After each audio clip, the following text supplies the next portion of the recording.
Então, pessoal, boa noite. Bem-vindos à sala de microcontroladores. Então, hoje eu vou ensinar vocês a como utilizar as ferramentas da disciplina, né? Pelo menos as ferramentas básicas, iniciais que a gente precisa para poder programar o nosso microcontrolador.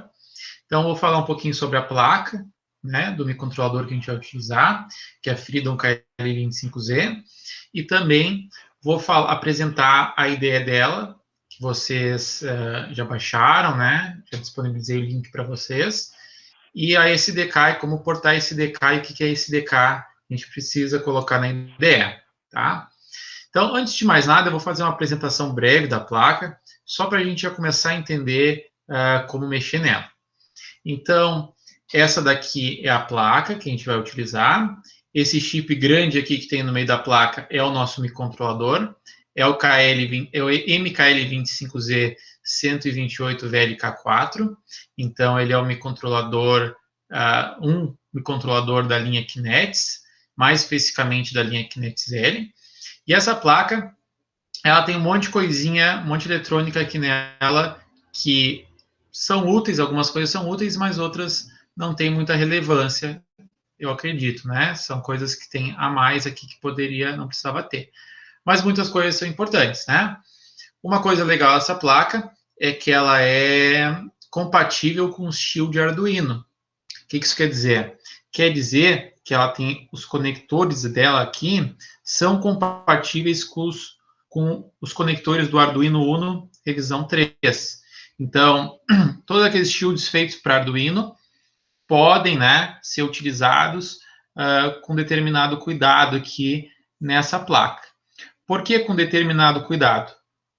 Porque o microcontrolador do Arduino, ele trabalha com 5 volts, tá? O que é trabalhar com 5 volts? Quer dizer que ele coloca 5 volts nos pinos, quando a gente quer colocar o nível lógico 1, e para ele ler o nível lógico 1, eu preciso colocar 5 volts nesses pinos aqui. Já o nosso microcontrolador, o Kinects aqui, ele trabalha com 3,3 volts. Isso quer dizer que para mandar uma informação de nível lógico 1, eu preciso colocar 3,3 volts, e quando eu quero enviar a partir do microcontrolador do nível lógico 1, ele vai estar enviando 3,3 volts, tá? E ele é um microcontrolador que ele não é tolerante a 5 volts. Isso quer dizer que se eu colocar 5 volts no pino dele aqui, eu queimo o pino, tá? Então, eu queimo o pino e o pino pode ficar inutilizado, certo? Então, tem que ter cuidado, né? Muitos shields já têm o regulador de tensão já embutido no próprio shield, que compatibiliza essas coisas, né? Mas a maioria a gente tem que ter um certo cuidado, tá bem? Então, essa é uma das coisas legais que tem essa placa. Outra coisa que tem de legal na placa é que ele tem um gravador embutido nele mesmo, tá?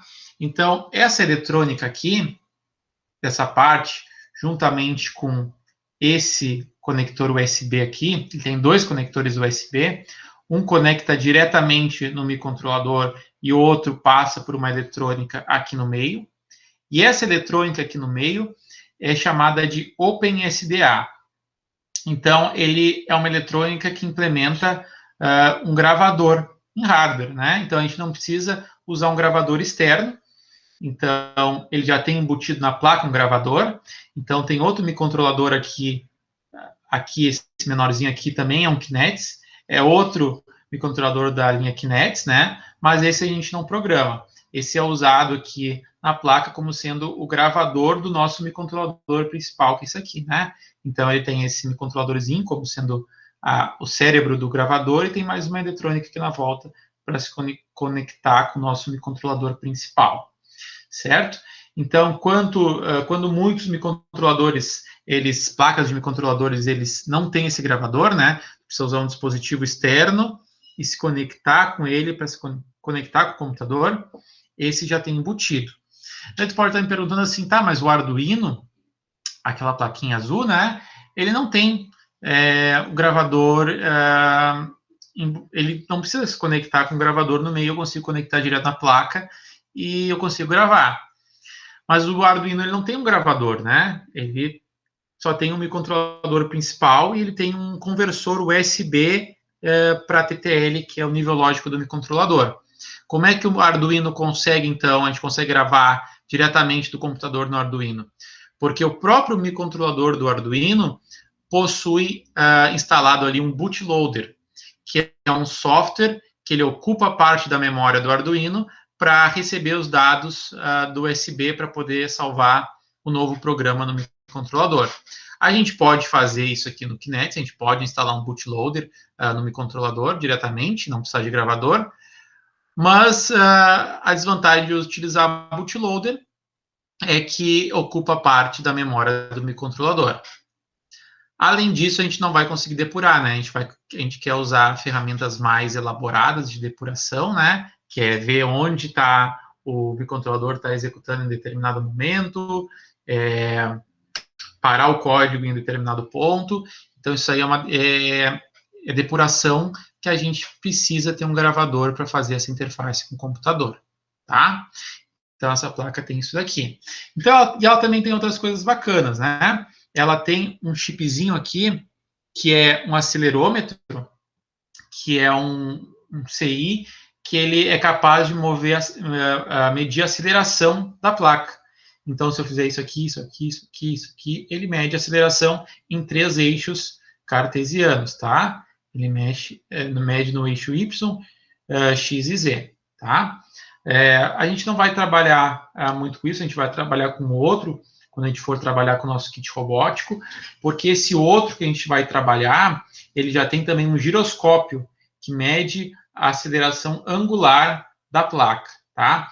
E o nosso robô, como ele se move em ângulos também, né, ele gira, é legal ter um componente que faça isso. Então, a gente não vai usar esse acelerômetro, a gente vai usar um outro externo aí, que também é usado bastante para Arduino, que é o MPU 650. Outra coisa interessante tem na placa é um LED RGB, que é esse daqui, tá? Esse LED aqui RGB, quer dizer que ele tem no mesmo dispositivo um LED vermelho, outro azul e outro verde, que a gente consegue testar as saídas do microcontrolador, as saídas digitais do microcontrolador. Uma coisa que eu sinto falta nessa placa é que falta push button, botões para a gente colocar como entrada. Então, a gente vai ter que usar entradas externas. Por isso que eu passei para vocês uns push buttons aí. Ele tem um push button aqui, mas esse push button é usado para resetar a placa, tá? Então, ele está conectado num pino da placa do microcontrolador, que quando colocado em nível lógico 0, ele reinicia o microcontrolador, tá? Ele bota o microcontrolador para executar o início do firmware dele, tá bem? Ele tem mais outras coisas, mas a gente vai ver ao longo da disciplina.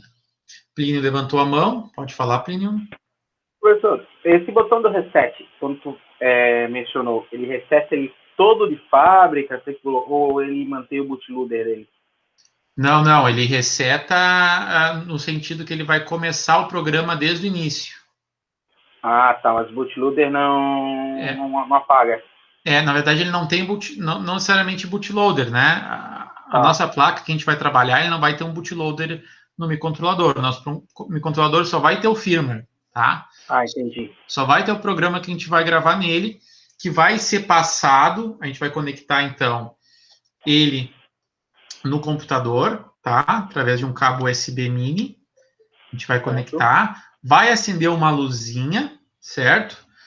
Um LEDzinho do gravador, indicando que está conectado no gravador. Daí, se vocês forem ver, aí apareceu uma janela, né? Quando eu conectei a minha placa, apareceu uma janela Freedom KL25ZJ, tá? Quer dizer que o gravador está sendo enxergado aí pelo computador, pelo Windows, como um dispositivo de armazenamento, tá? E ele tem exatamente esse nome porque o software que está no gravador aqui é um software da J-Link, que é uma marca aí, uma empresa conhecida para fazer gravadores, depuradores, tá? Então, o hardware esse daqui, ele aceita diversos softwares dentro dele. Então, tem softwares que são livres, tem softwares que são de empresa, tipo do J-Link. Só que eu acho o software do J-Link bem bom, assim, para ser utilizado para gravação. Ele tem uns recursos bem legais, ele dá para a gente utilizar para depurar RTOS. Então, tem um monte de coisa legal que dá para ser usado se a gente bota o software do J-Link no gravador. Tá? O de vocês já está com o software do J-Link no gravador, então vocês não precisam colocar, certo? Todo mundo já recebeu. Então, você só tem que se preocupar em conectar no PC de vocês, né? O Windows ele vai procurar o driver, né? Eu uso Windows, eu não uso Linux. Então, no caso do Windows, ele procura o driver, geralmente acha, tranquilo. E ele vai, depois que ele achar o driver, ele vai mostrar uma janela, vai criar, sempre que tu conectar a tua placa, um dispositivo de armazenamento e vai botar o nome de Freedom KL25ZJ, certo? Então, essa é a identificação do gravador na placa. Tem outra coisa que acontece também quando a gente conecta a nossa placa, além de ele abrir um dispositivo de armazenamento, ele também abre, se tu for no gerenciador de dispositivos do Windows, em portas com, ele abre ele cria essa porta aqui, J-Link CDC WART Port. Ali no meu tá com 6, mas vai depender da máquina de vocês o número que aparecer ali. Então, é com essa porta aqui é que a gente vai conseguir fazer a comunicação com a placa por meio da IDE. Então, vocês baixaram a IDE, essa IDE é a MC Expresso, a gente vai criar o programa e mandar gravar. Então, o MC Expresso ele vai mostrar para ti, bom, é essa porta aqui que é a do gravador, a gente vai lá confirmar, é essa porta, e ele envia o programa para o gravador, e o gravador é responsável por colocar o programa que a gente fez dentro do microcontrolador. Tá bem? Bom, e o que seria esse outro USB aqui? Esse outro USB é para conectar direto com o microcontrolador. Daí vocês veem que não acende a luzinha do gravador. Então o gravador fica desligado e a gente conecta diretamente os pinos do USB ali. Claro, tem uma eletrônica de conversão, né? Que não coloca exatamente os pinos direto do USB no microcontrolador, né? Mas é basicamente se conecta o barramento do USB no microcontrolador diretamente. Por que a gente pode querer isso daí? Para alimentar a placa. Se a gente for alimentar a placa, quer testar a placa sem fazer que o gravador consuma energia, né? Do nosso protótipo. Ou também, caso a gente queira se comunicar com o PC e a gente não queira usar uma eletrônica na volta. Na verdade, o gravador, ele também serve como um conversor USB serial. Como a gente vai ver mais adiante, em comunicação serial, é quando a gente quer fazer o nosso sistema embarcado se comunicar com o computador, a gente precisa de uma certa conversão, né? Como o microcontrolador trabalha com um protocolo serial e o USB do computador trabalha com outro, então a gente precisa de um conversor USB serial e o nosso gravador faz essa conversão. Mas os microcontroladores da linha Kinetis KL25, eles têm a propriedade de terem um hardware, um periférico, que a gente consegue se comunicar diretamente, ele faz essa conversão internamente já de serial para USB. Ele tem o que a gente chama de o USB stack, a pilha USB implementada ali. Claro, a gente vai ter que usar um software, uma biblioteca para isso, disponibilizada pelo fabricante, mas a gente não precisa necessariamente usar um hardware aqui para fazer a conversão do microcontrolador para o USB. Mas é claro que esse software também, ele ocupa, o USB Stack, ele ocupa uma quantidade razoável de memória, então, às vezes, é melhor a gente usar um hardware externo que faz a conversão. Então, tudo depende do compromisso de projeto que se esteja utilizando, né? Beleza? Entendido? Bom, dito isso, pessoal, então, com o link da IDE que eu passei para vocês, vocês foram lá no site abriu esse site aqui, né, da NXP. Então, a NXP é a empresa do microcontrolador, né, que disponibiliza as ferramentas para a gente programar o nosso microcontrolador. E tem a opção aqui para baixar a IDE. Então, a gente vai lá, né, como vocês já fizeram, e download. Quando faz isso, vocês têm que se logar, né, tem que ter uma conta na NXP. Se não tiverem, tem que se registrar. Ele pede aquelas coisinhas que vocês já viram, né? É umas informações básicas. Se não quiserem botar número de telefone, coloquem qualquer coisa ali, né? E bota sign in, tá? Daí vocês podem baixar a IDE depois que se logar aí na conta da NXP. Bom, daí ele aparece aqui do MCU Express IDE. Daí tu coloca aqui aceita. E daí tem aqui as opções, né? Se tu quiser baixar para Linux, para Mac ou para Windows. Então ele tem em torno de 800 MB. Então, 800 a quase 900, né? O do Linux é o maior, o do Windows é o menor aqui. E daí, se for do Windows, é só baixar aqui o executável. Vai baixar normal. Next, next, aquele processo de next, next, né? De instalação, bem simples, não tem nada demais. E vocês vão ter instalado o MCU Expresso. Qual outro link que eu passei? O SDK. Então, o SDK é outra coisa que a gente vai precisar. A SDK, ela contém todas a parte de software que a gente precisa para programar o nosso microcontrolador. Então, a IDE, ela não vem com a biblioteca do microcontrolador já instalada por padrão, porque a NXP tem, acredito eu, né, que seja por esse motivo, porque a NXP tem trocentos microcontroladores diferentes, tá? Para não deixar extremamente pesada a IDE, o usuário vai lá e instala só o que ele deseja. Daí tu consegue, tu tem que se logar também, né, pela tua conta da NXP, para baixar a SDK, que é conjunto de bibliotecas, para programar o teu microcontrolador. Então, tu pode colocar aqui Select Development Board, e ele vai abrir. Né? Então, ele abre uma janela parecida com essa daqui. Daí, no nosso caso, a nossa placa é a Freedom KL25. Ó, abriu essa primeira placa, Freedom KL25Z.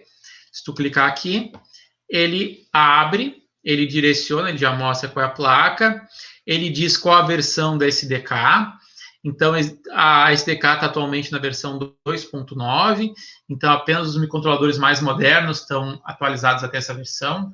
O nosso microcontrolador parou, a gente parou de portar SDK na versão 2.2, certo? Mas ainda assim já é o suficiente, é muito bom, tem um monte de software aí para gente. Então, depois que entrou nisso aqui, tu coloca Build MCU Expresso, ele vai carregar e abrir um monte de coisa aí para a gente configurar. Primeiro, qual a IDE que a gente está utilizando? A gente pode utilizar diferentes IDEs. Então, a nossa IDE é MCU Expresso. Qual é o sistema operacional? Meu caso aqui é o Windows. E qual é as ferramentas, quais são as partes da biblioteca que tu quer inserir, tá? Eu aconselho a inserir tudo, sem problema, sem medo de ser feliz, né? Para não faltar nada. Então, marca tudo e bota Download SDK. Ele vai montar, né? Ele pede para tu concordar com uma licença, tudo mais, não tem problema. Daí ele vai começar a baixar. Eu vou cancelar aqui porque eu já tenho, né? Ele vai baixar e beleza. Depois que ele baixar, ele vai ser um arquivo zip, né? E o que vocês vão fazer?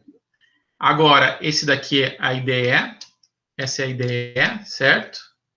Então, essa é a IDE, ela vai ter um formato vai parecer com isso daqui, né?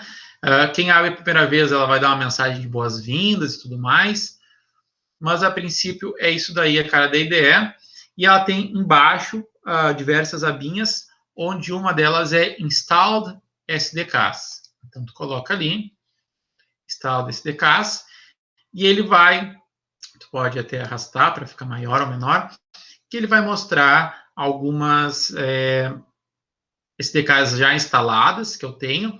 Se tu não tem nenhuma SDK instalada, ele não vai mostrar nenhuma. Então, o que eu tenho que fazer quando eu baixei a minha SDK ali do KL25Z? Eu tenho que simplesmente clicar lá no arquivo compactado, no zip, e puxar, arrastar aqui e soltar. Quando tu arrastar e soltar, ele vai instalar automaticamente. Tá? Ele vai mandar uma mensagem dizendo instalando SDK, vai ser bem rapidinho, e a SDK está pronta. No KL25 vocês já podem usar. Certo? Tentem aí, se já não tentaram. Beleza. Tem uma coisa que eu fiz nesse semestre para facilitar na vida de vocês, é já postar todos esses projetos no GitHub, tá? Então, já tem lá no Moodle, já deixei para vocês os projetos no GitHub. Se vocês acessarem lá no Moodle, vai abrir esse repositório aqui no GitHub, já com o Workspace, com todos os projetos que a gente vai utilizar ao longo do semestre. Então, já está tudo. Vocês não vão precisar baixar mais nada se baixarem isso, tá? Não precisa instalar nenhum Git, é só chegar aqui, Code, Download Zip, e já vai baixar para vocês sem problema, tá? Então, vocês podem baixar, daí vocês baixem e descompactem. Onde vocês podem descompactar? Descompactam na pasta que vocês acharem mais adequada no PC de vocês para ser o workspace de vocês. Eu aconselho no documentos, tá? Na pasta pessoal, documentos aí, que vai ficar lá, é uma pasta meio padrão para projetos. Façam isso daí agora, baixem e botem numa pasta aí padrão de vocês. Depois que vocês fizerem isso, me avisem. Próximo passo. Abrir a IDE. Daí vocês vão abrir a IDE e vocês vão escolher o seguinte. File, Switch Workspace e botar Other.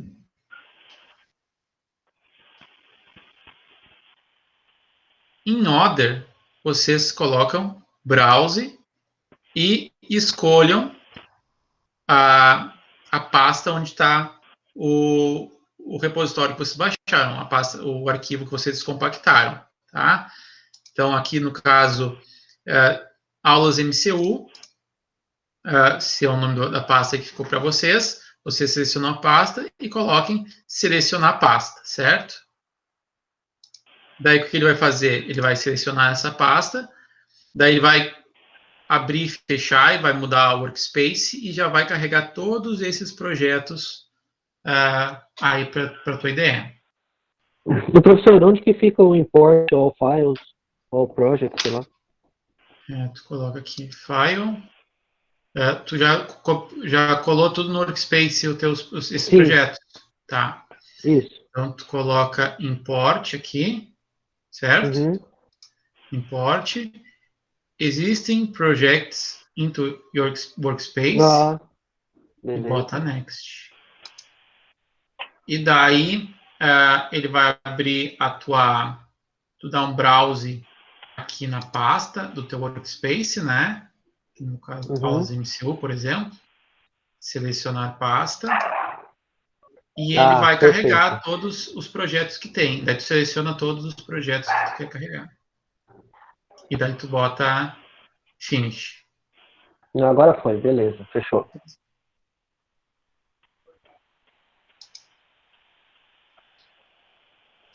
Beleza, vou continuar então. Feito isso, pessoal, vocês já vão ter todos os projetos que vocês precisam para a disciplina. Caso eu vá atualizar alguma coisa, eu aviso, né, vocês. Mas, assim, só se for algo muito grande, eu vou avisar também. Talvez eu faça alguns ajustes em questões pequenas ali de código, documentação, que vocês podem ver no GitHub, está atualizado mais recente. Mas se for uma mudança muito grande, alguma coisa, daí eu aviso vocês. Tá? Bom, aqui está todos os projetos. Então, se tu for abrir na aula GPIO Aula, essa vai ser a primeira aula que a gente vai ver mais adiante, na próxima aula, tá? Que vocês vão ver a videoaula entrada e saída digital, vocês vão acabar usando esse projeto como base. Então, aqui, quando vocês abrem um projeto, ele tem vários diretórios, várias pastas, e a mais importante é a source.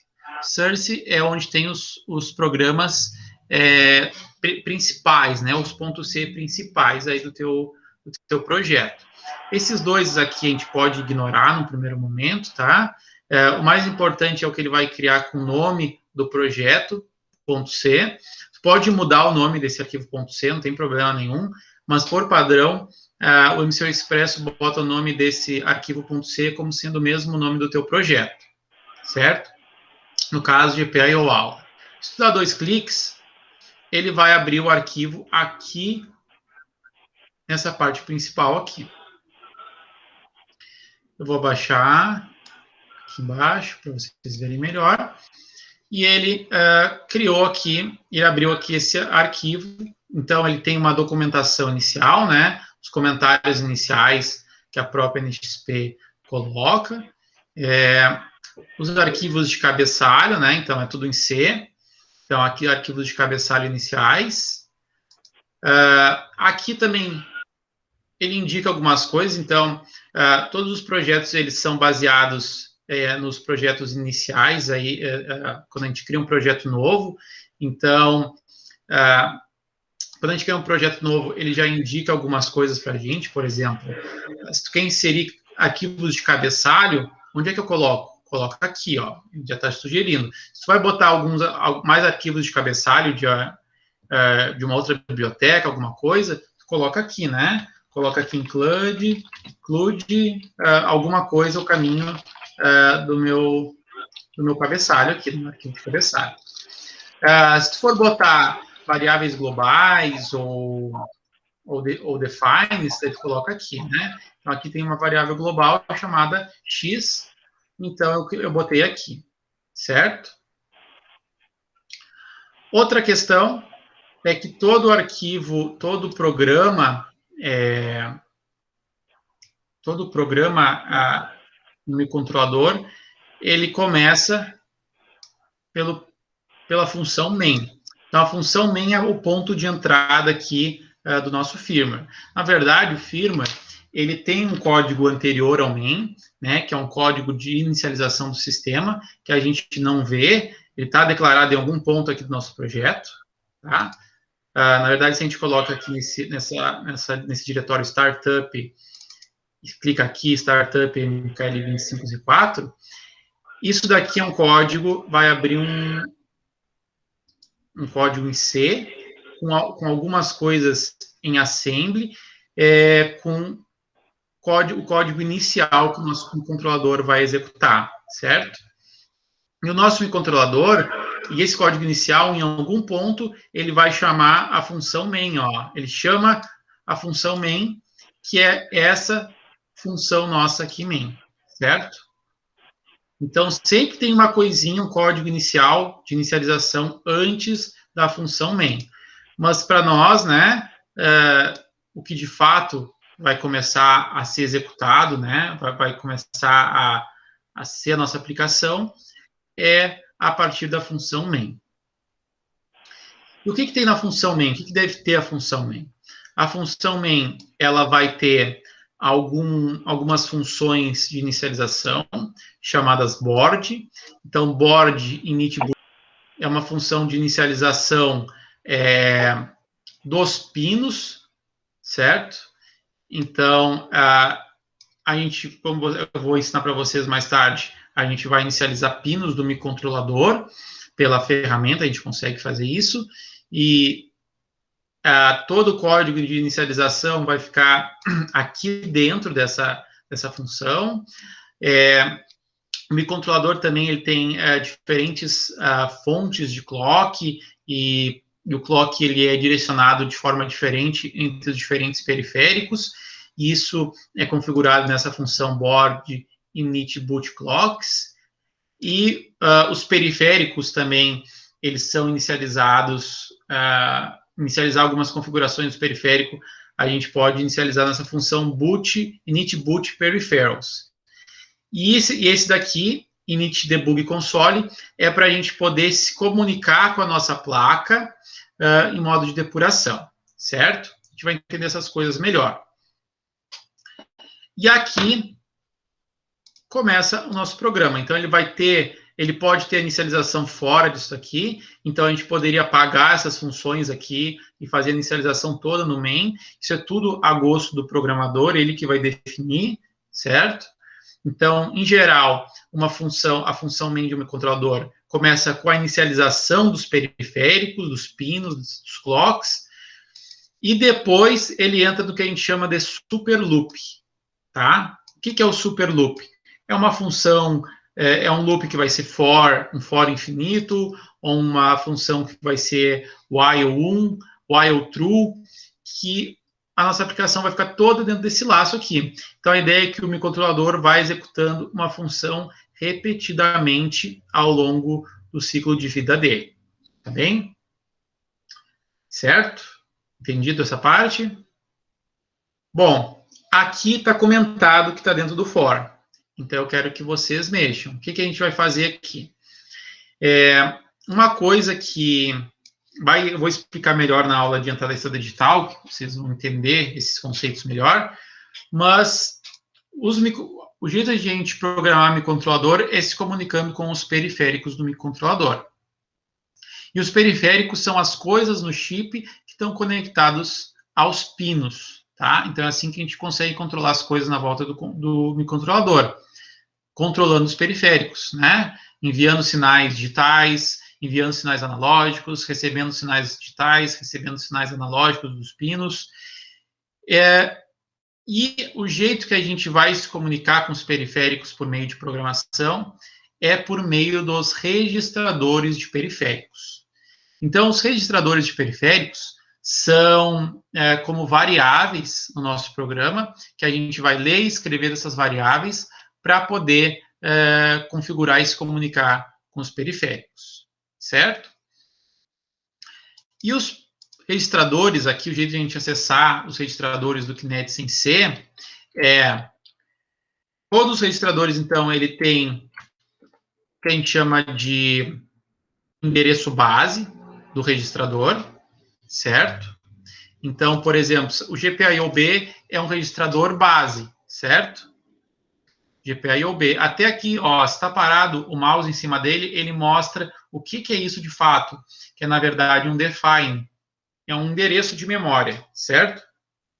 Isso mostra que ele é um ponteiro, na verdade, ele é um ponteiro que a gente está acessando o conteúdo, que ele aponta, na verdade, para variáveis específicas que são dos registradores específicos.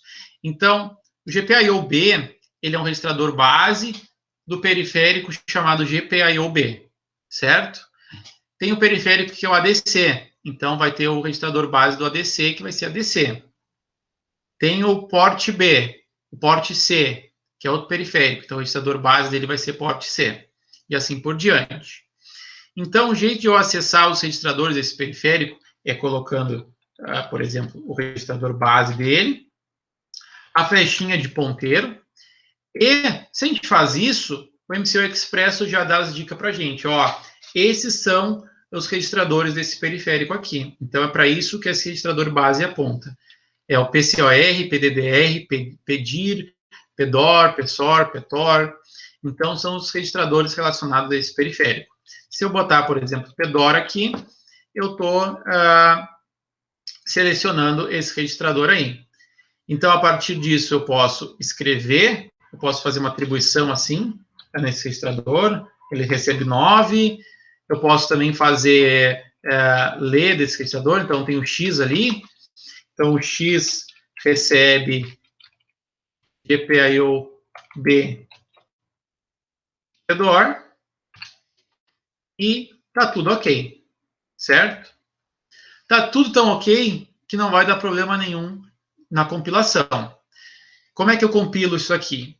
Eu vou no martelinho, que tem aqui, ou aperto Ctrl B, certo? Então, eu seleciono qualquer arquivo dentro do meu projeto, aperto o martelinho, ou aperto Ctrl B, o atalho, e ele vai começar a compilar. Ele vai gerar o código binário que vai para o microcontrolador. E ele dá aqui os dados do negócio. Então, ele não deu nenhum erro. Ó. Se a gente for ver aqui em Problems, né, não tem nenhum problema. Não tem nenhum problema. Então, quer dizer que compilou certinho, quer dizer que isso é uma coisa que é correto de se fazer. Tá bem? E daí notem que quando ele abriu esse console, ele dá um monte de informação da compilação que vocês podem verificar aqui. Bem, essas coisas a gente vai conversando ao longo do semestre. Mas notem que ele mostra text, que é o quanto de dados em bytes que foi colocado, quanto de dados de programa, né? Text, quanto de programa em bytes, quanto de dados em bytes. Então, ele tem um monte de informação que ele mostra para a gente para poder entender o que foi colocado lá dentro, entender o tamanho do nosso programa. Então, tem tudo isso, tá? Bom, feito isso, vou apagar aqui. E o que eu estou fazendo aqui nesse primeiro momento é inicializando o pino que está conectado num dos LEDs da placa, certo? Então, só para adiantar para vocês que é isso que esse registrador PDDR faz. Ele configura o pino, dizendo para o pino assim, ó, eu quero que esse pino envie dados digitais para o LED da placa, certo? Então, é isso que essa instrução diz. Então, eu colocar esse ou igual, que eu vou explicar melhor para vocês em outra aula, e atribuir esse valor, eu estou configurando o registrador de tal forma que o periférico ele vai lá naquele pino específico, que é o pino PTB19 da placa, e ele vai configurar aquele pino como sendo um pino que vai receber dados digitais para enviar para o LED, certo? Porque ele está conectado lá no LED da placa. Beleza, feito isso, o que eu tenho que fazer agora?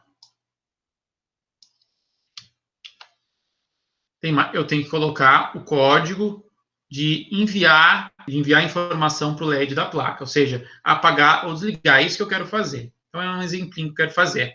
Como eu faço isso? Eu tenho que acessar de novo o registrador base, GPIO-B, dar a flechinha e colocar, acessar o registrador PDOR, Port Data Output Register.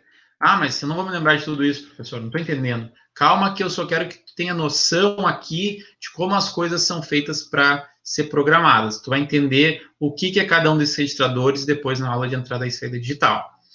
Beleza, se eu fizer isso, eu estou colocando o valor lógico em um pino. Na verdade, eu vou usar outro, PTOR. PTOR ele faz assim, se no pino tinha um nível lógico 0, ele muda para 1, se tinha 1, ele muda para 0, certo? E eu quero fazer isso no pino que está ligado o LED da placa, que é esse pino aqui, que tem esse valor aqui, um deslocado de 19. Quando eu faço isso, eu estou fazendo...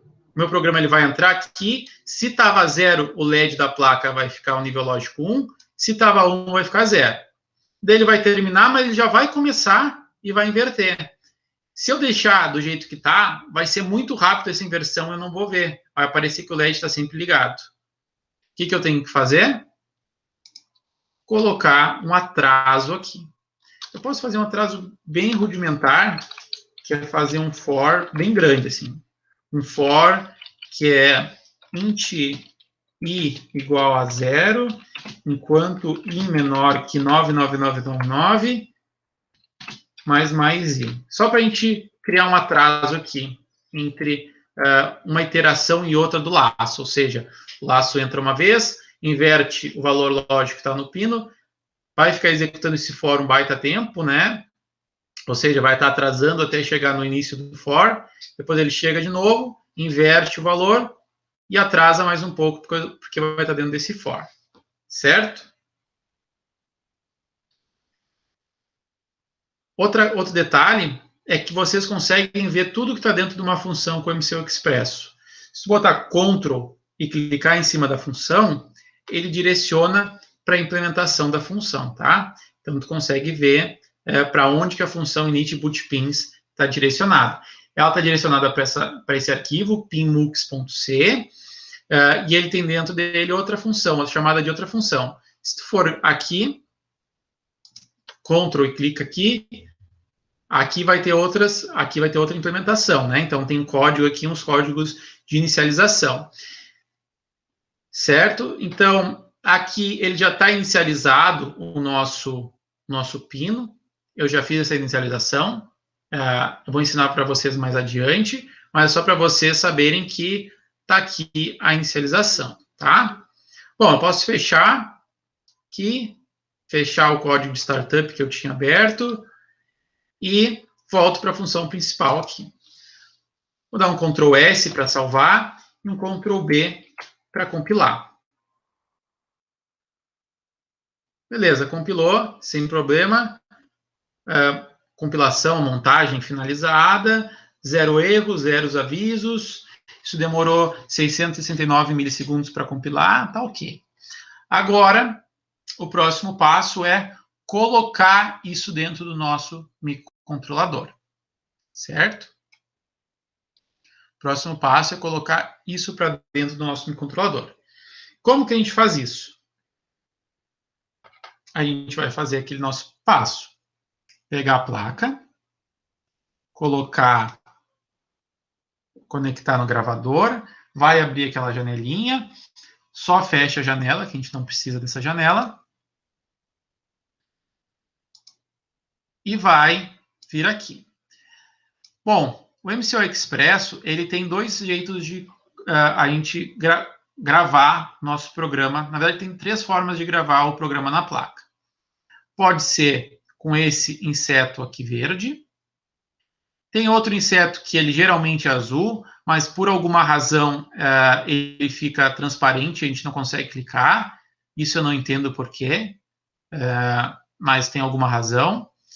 E aqui também, que é gravar direto o nosso firmware sem precisar depurar. Eu prefiro depurar para a gente ver se está tudo certo o nosso código, tá? Pelo verde é mais difícil fazer essa configuração. O azulzinho é o mais fácil, que é o que está invisível aqui, porque ele já procura quais os gravadores que estão conectados no PC e ele já faz toda a configuração para a gente. Bom, como ele está invisível aqui, no meu caso, eu tenho que vir aqui no canto, em Quick Start Panel, e clicar. Quando eu clico aqui, o inseto azul, ó, ele está disponível. Às vezes ele aparece azul aqui, tu pode clicar aqui, mas às vezes tem que vir aqui, e daí tu clica nesse cara aqui.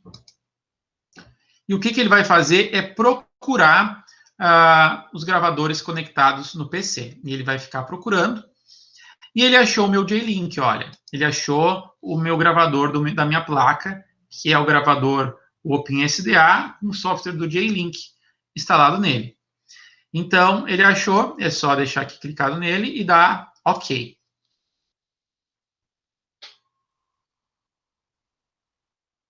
E daí, ele mostra uma mensagenzinha aqui, certo? Sempre que tu faz isso, uma vez por dia, ele mostra que tu tem que concordar com os termos de uso, né? Só pode usar esse gravador nessa placa e tudo mais. Mas não tem problema, só bota não mostrar de novo e bota aceitar. Daí ele não mostra mais para ti, pelo menos por um dia, né? E ele vai gravando e vai colocando aqui. Daí coloca. Daí colocou e começou o teu firmware foi gravado dentro do microcontrolador. Então, ele já está lá. Só que o gravador ainda diz assim, quando tu grava, primeira vez, ele já manda o microcontrolador parar. Ele já diz para o microcontrolador, tá, para no início do main. E é isso que está acontecendo.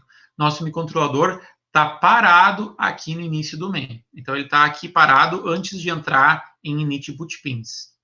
Certo? Ele está parado aqui. Então, o que a gente tem que fazer para ele começar a executar? Vir aqui na flechinha verde, que é resume, e apertar. Quando eu faço isso, o que acontece? O meu código começa a executar. E como vocês podem ver, ele está piscando o LED verde. Ó, é isso que está fazendo. Tem dois LEDzinhos. Esse LEDzinho do gravador, já que ele está se comunicando com o PC, mas o LED que o meu microcontrolador está controlando é esse daqui, tá? O verde mais forte. Então, está piscando o LED. Se eu parar, se eu dar dois cliques aqui em uma instrução específica e o meu microcontrolador for executar essa instrução, ele para nessa instrução. Então, se eu parar aqui, ó, meu microcontrolador parou. Parou na parte em que ele deixou ligado o LED. Ó, parou e ele vai ficar congelado até eu descongelar, certo? Se eu apertar F6 ou vir aqui em Step Into ou Step Over, ele executa só essa instrução e para na próxima. Então, eu vou apertar F6 e ele vai apagar o LED. Por que ele apagou o LED? Porque ele estava ligado e essa instrução aqui faz ele apagar e vai para a próxima instrução. E agora, se eu apertar F6 de novo, ele vai... Olha, ele às vezes ele dá um bug, né, aí, por causa que não tem uma instrução depois dessa, mas ele vai ficar preso aqui. Então, às vezes, o depurador dá essas rateadas. Então, eu tenho que dar pause para mostrar onde que ele está. Então, ele continuou no for, porque ele vai continuar executando esse for até chegar 99999.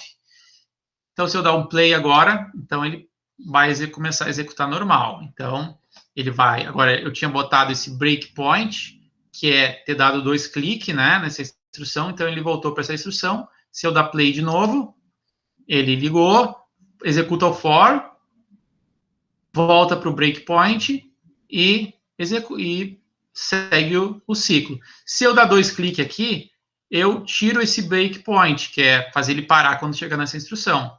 E se eu apertar play agora, ele vai executando normalmente. Certo?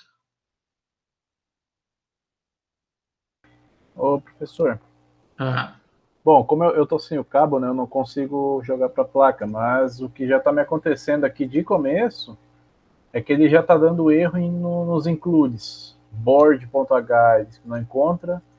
Aí eu comento para ela sair da compilação, aí dá erro no próximo, que é o periféricos, depois o PIN, MUX, ele está dando erro em tudo. Tá, só deixa eu finalizar aqui, daí eu já te ajudo. Tá, ok. Bom, feito isso, está executando. Para eu parar tudo isso, eu sempre tenho que chegar aqui no botão vermelho, que é Terminate, e apertar. Eu não posso tirar a placa antes da Terminate, porque pode dar uns trave no teu PC, né, na tua IDE. Então, é bom dar um Terminate aí. E daí ele para a depuração, mas ele está ainda executando o código aqui, certo? Agora, se eu tirar e colocar de novo, ele vai abrir, né? O PC vai reconhecer o gravador e o software que eu tinha gravado nele vai continuar aí, certo? Sem problema, porque a memória do microcontrolador é uma memória do tipo flash, então ela não apaga depois de gravar, então vai continuar aí sem problema nenhum, certo? Pode gravar uma vez, vai continuar ali. Tanto se eu deixar conectado no USB do gravador, como se eu deixar conectado na outra USB. Ó, o gravador não está ligado, mas o microcontrolador está funcionando normalmente, certo?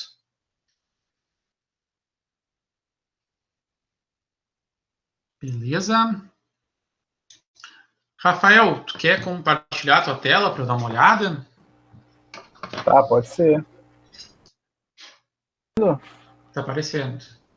Ó, então, eu dou o Ctrl B, ele já começa com 23 erros, e ele já aponta aqui, ó,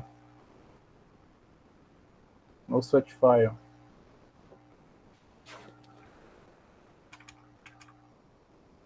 Bota teu installer de SDKs para dar uma olhada. Oi?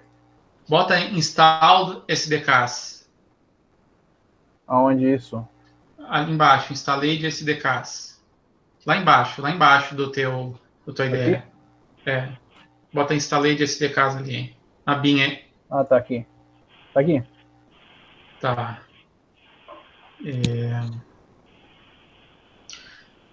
Vai em Problems. Problems.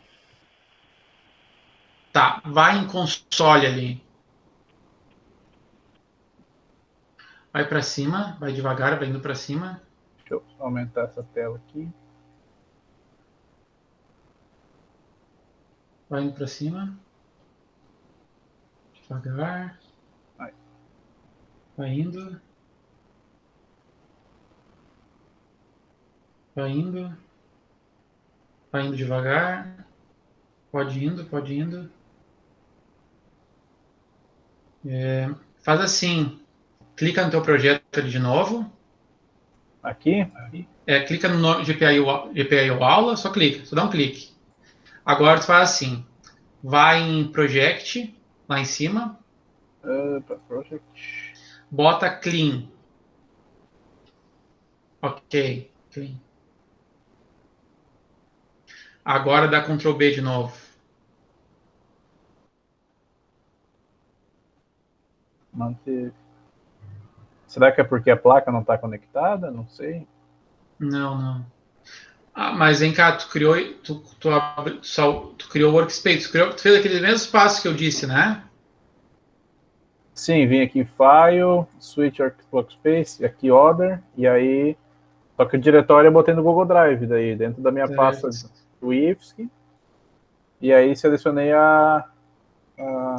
Sabe o que pode ser? Esse quinta fase. O A. Botar coisas especiais, assim, caractere especial no meio, o Eclipse não é muito amigo disso, cara.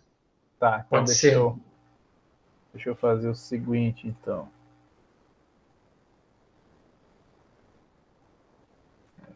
Vamos tirar ele daqui e vou jogar em documentos, então. Então, nem no área de trabalho, bota documentos mesmo. Tem mais fácil. Tem um acento no A, né? Isso. Tem acento, é separado. Uhum. Vamos lá, então, documentos. Daí tu faz o seguinte. Tá selecionando. Selecionei, dá um launch.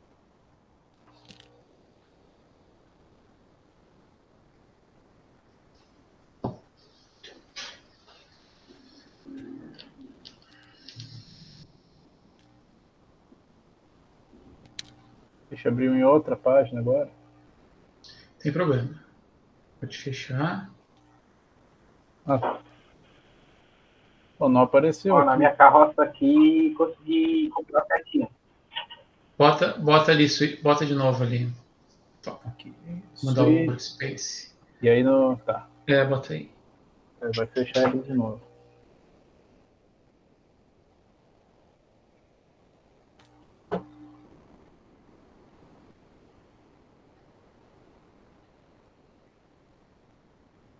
Tá. Agora foi. Vamos lá.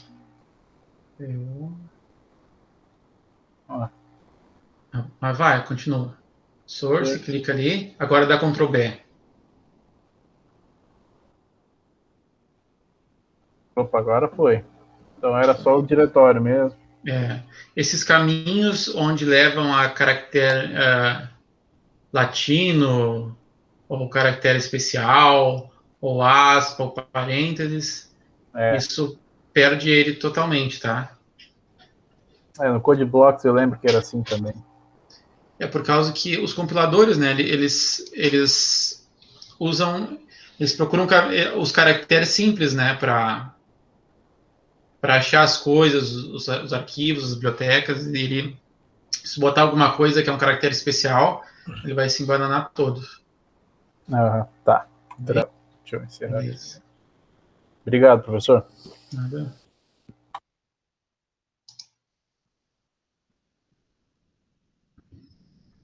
Beleza? Continuar então.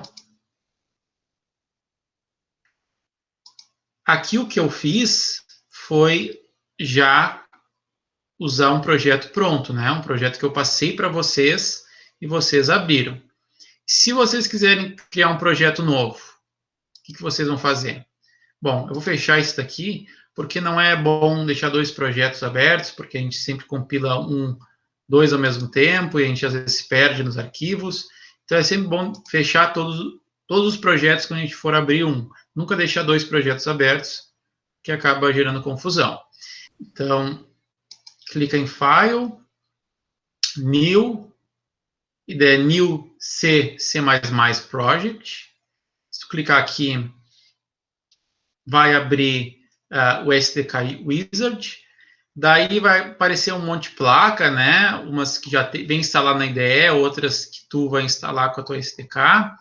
Nosso caso é o Freedom KL 25Z. Então é só pegar e dar 2 cliques em cima da nossa placa aqui.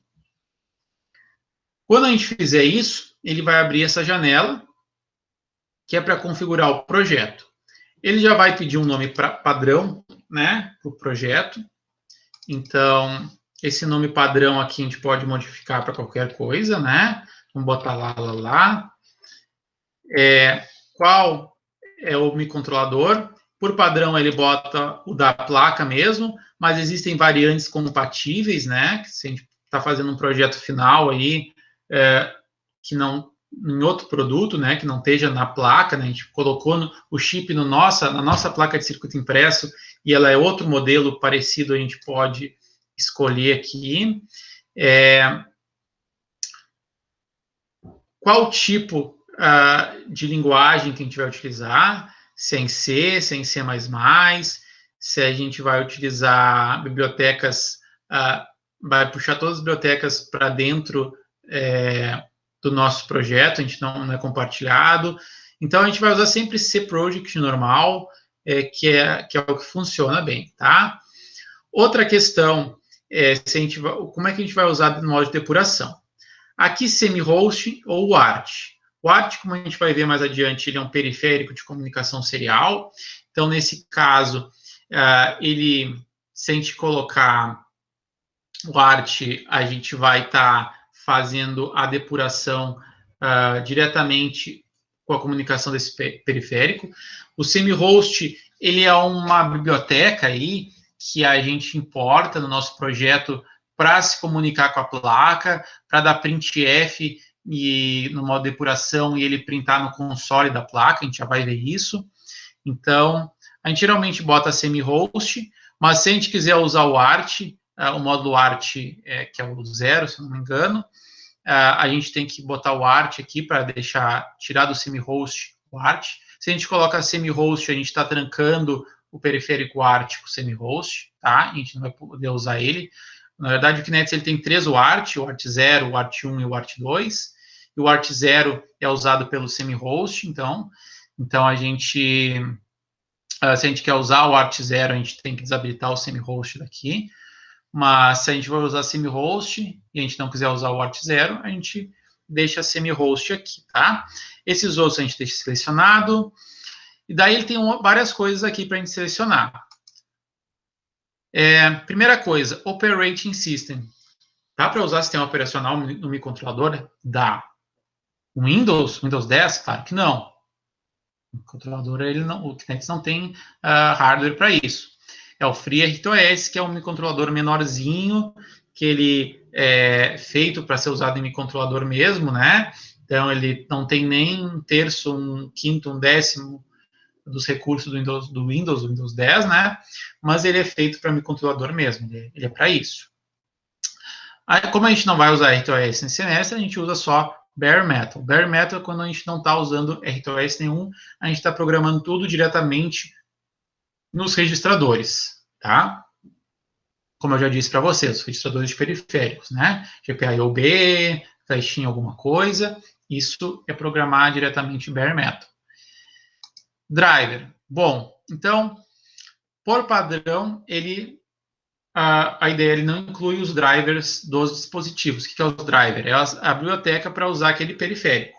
Eu preciso importar o que eu quiser usar, tá? Alguns já vêm importado. Por exemplo, o GPIO, como a gente vai ver, ele é um periférico essencial, né? Ele faz entrada e saída digital pura, então ele já é sempre marcado como padrão. Então ele já fica aqui. Agora, se a gente quiser usar o SPI, a gente tem que marcar aqui, tá? O SPI é um periférico de comunicação serial que existe aqui, entre os 3 que tem aqui no Kinect. Então, ele não vem já a biblioteca por padrão para tu inserir, tu tem que colocar. Se tu não colocar, tu não vai conseguir usar no teu projeto de novo, tá? Tu não vai conseguir lá usar as funções para o teu projeto. Então, tu tem que incluir. Como a gente não vai usar, a gente vai usar só o GPIO, vamos deixar ele aqui. Tem outros drivers, CMSIS a gente nunca vai usar, certo? Ele tem umas funções de utilidade, que ajuda, que tem umas funções para shell, para fazer comunicação com terminal, middleware. Aqui no meu não tem nenhum, né? Mas eu acho que a versão que vocês baixaram tem, mas o meu não aparece. Acho que o meu eu não baixei completo. Mas, enfim, ele tem middleware, provavelmente o que vocês baixaram tem o FAT-FS, que é para sistema de arquivos. Então, existem algumas coisas a mais, assim, que tem nessas abas que tu pode incluir. Certo? Bom, incluído as coisas que tu quis, tu vai em Next. Bom, em Next é basicamente finalizar, mas aqui tu pode definir qual a biblioteca em C que tu vai definir. Quando a gente programa para computador, lá com CodeBlocks, a gente não se importa muito qual a biblioteca C que a gente está usando. Já para microcontrolador é importante, certo? É importante porque tem bibliotecas que elas ocupam mais espaço, outras são mais rápidas, outras são mais confiáveis. Então, tudo isso a gente escolhe de acordo com a nossa demanda, tá? Eu não vou entrar em detalhes disso agora, porque senão vai se estender muito, mas tem redlib none, se tu quer usar semi-host usando redlib, tu coloca aqui, tem outras opções, tem o newlib nano, tem o newlib, então é só para vocês saberem, tá? Fica como pesquisa para vocês, tá? Vocês verificarem qual a diferença entre essas bibliotecas, a utilização dessas bibliotecas. Vamos deixar o redlib normal aqui, tá? Essas outras coisas a gente pode deixar tudo normal, sem problema nenhum. Não vai influenciar em nada, certo? Tá ok isso aqui. Esses parâmetros de flash e de RAM também, sem problema. E finaliza, finish. Daí ele vai começar a montar o nosso projeto com base nos parâmetros que a gente colocou e vai colocar ali no workspace. Criou o Lalalala.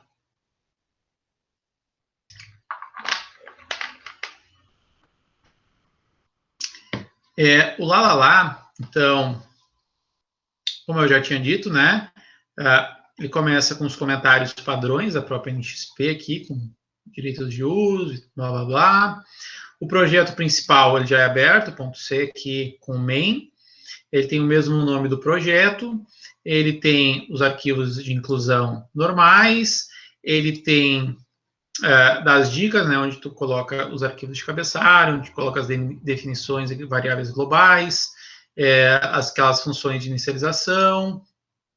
Ele começa com printf olá mundo e um while, um super loop aqui, que não faz nada, tá? Então, quando a gente tem essa instrução ASM, quer dizer que o que está dentro aqui é um NOP, quer dizer, desculpa, é uma instrução assembly. E aqui, no caso, ele está chamando a instrução assembly nope, que é uma instrução que não faz nada. Ela só simplesmente faz o processador gastar o ciclo de processamento não fazendo nada.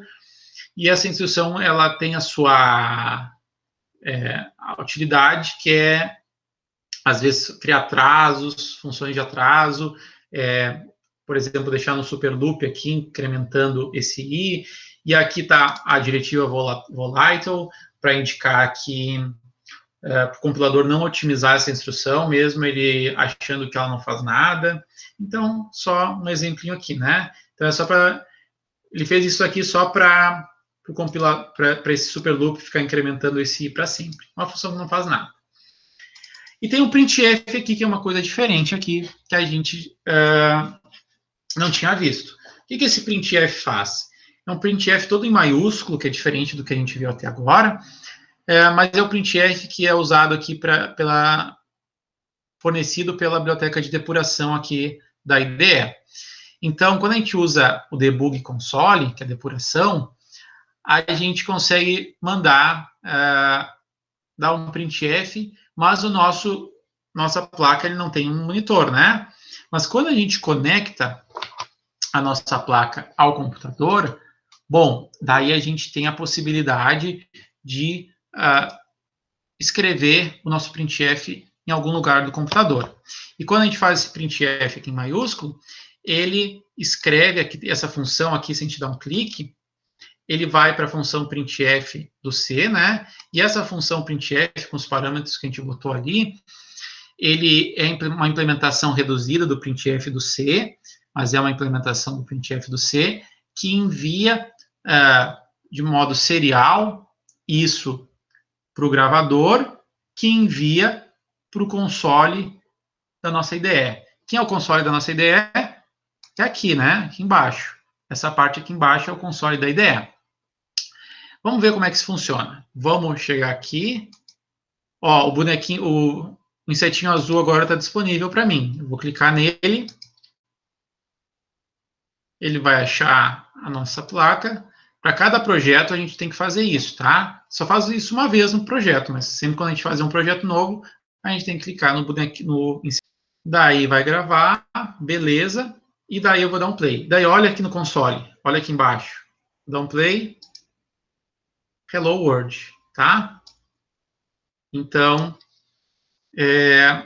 a gente consegue se comunicar por meio de printf, scanf, se a gente conecta na IDE no modo depuração, certo? E aqui que vai ser o terminal, que a gente geralmente, quando a gente faz em C no computador, o terminal é aquele terminal preto, né?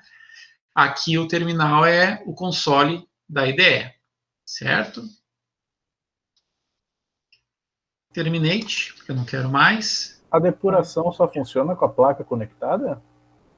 Isso, depuração só com a placa conectada, porque a depuração vai estar com quem ela se comunica com a placa, né?